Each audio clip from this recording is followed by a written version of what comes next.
Hello friends, welcome back to my channel Knowledge Ladder. Learn with Shikha. Please subscribe my channel by clicking on bell icon.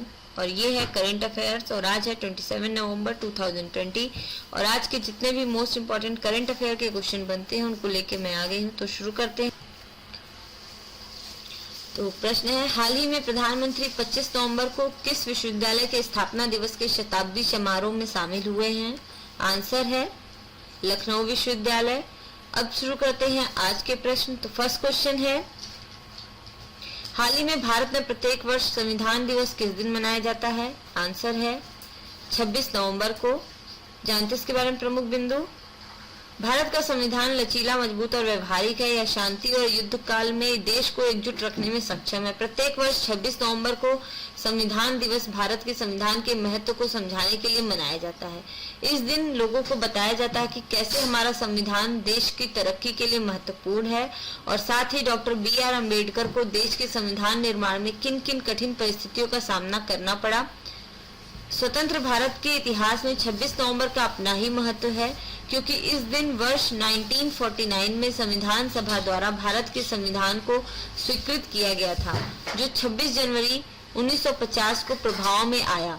इसलिए यह एक नए युग की सुबह को चिन्हित करता है। संविधान के निर्माताओं के योगदान को स्वीकार करने और प्रमुख मूल्यों के बारे में लोगों को समझाने के लिए 26 नवंबर को संविधान दिवस के रूप में मनाया जाता है। और ये है 26 नवंबर Indian constitution day. Next question है, दुनिया के किस महानतम फुटबॉल खिलाड़ी का कार्डियक अरेस्ट से निधन हो गया है? आंसर है डिएगो माराडोना का।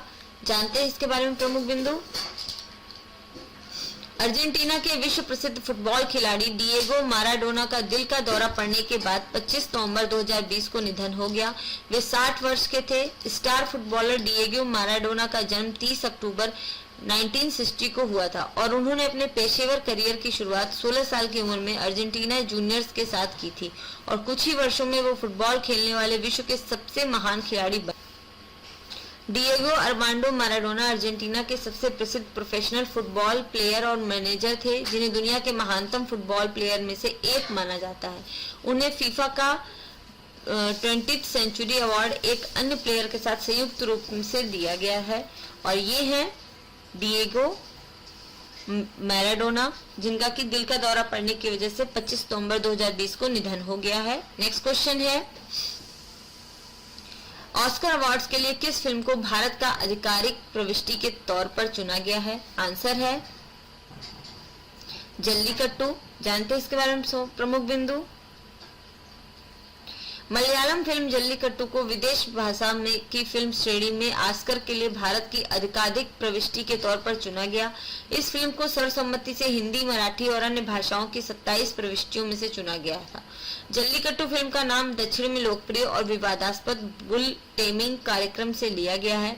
इसमें अभिनेता एंटनी वर्गीस, चेम्बन, विनोद जोन्स, सेंथी बालाचंद्रन और साबुमान अब्बुसमद जैसे कलाकारों ने दमदार अभिनय किया है। फिल्म के निर्देशक लिजो जोन्स पेलिसेरी ने वर्ष 2019 में भारत के 50वें अंतर्राष्ट्रीय फिल्म समारोह में सर्वश्रेष्ठ निर्देशन की ट्रॉफी जीती थी और ये है फिल्म जल्लीकट्टू।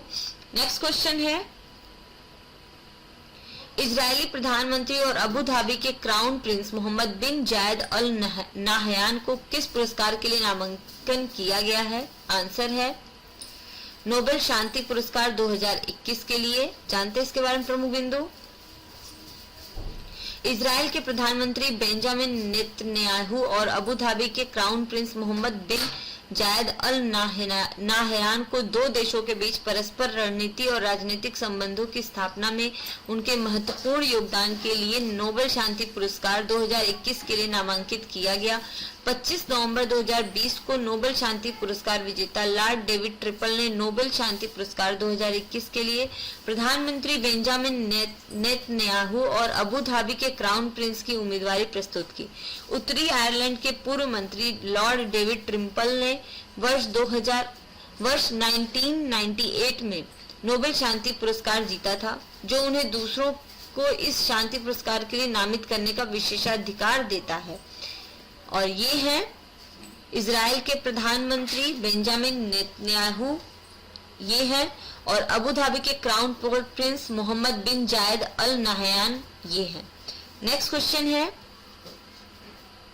हाल ही में तमिलनाडु और केंद्र शासित प्रदेश पुडुचेरी में जिस चक्रवात से भारी तबाही होने का अनुमान है उसका नाम क्या है? आंसर है निवार चक्रवात। जानते हैं इसके बारे में प्रमुख बिंदु? मौसम विभाग ने बुधवार को कहा है कि चक्रवात निवार ने तमिलनाडु के पुडुचेरी और मरक्कानम के बीच लैंडफॉल की प्रक्रिया शुरू कर दी है।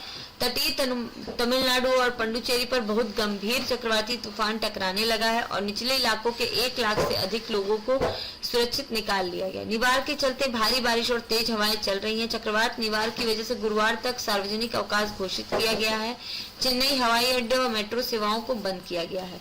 और ये है चक्रवात निवार। नेक्स्ट क्वेश्चन है, अफगानिस्तान 2020 सम्मेलन में भारत का प्रतिनिधित्व किसने किया? आंसर है एस जयशंकर ने। जानते हैं इसके बारे में प्रमुख बिंदु?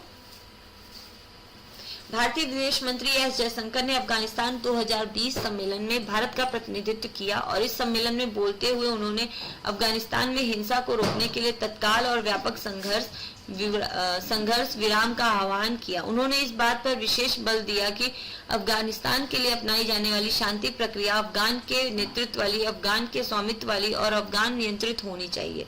अफगानिस्तान सम्मेलन 2020 का आयोजन जिनेवा में 23 नवंबर से 24 नवंबर 2020 तक किया गया।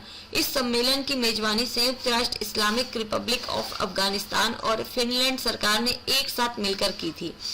और ये है भारतीय विदेश मंत्री एस जयशंकर।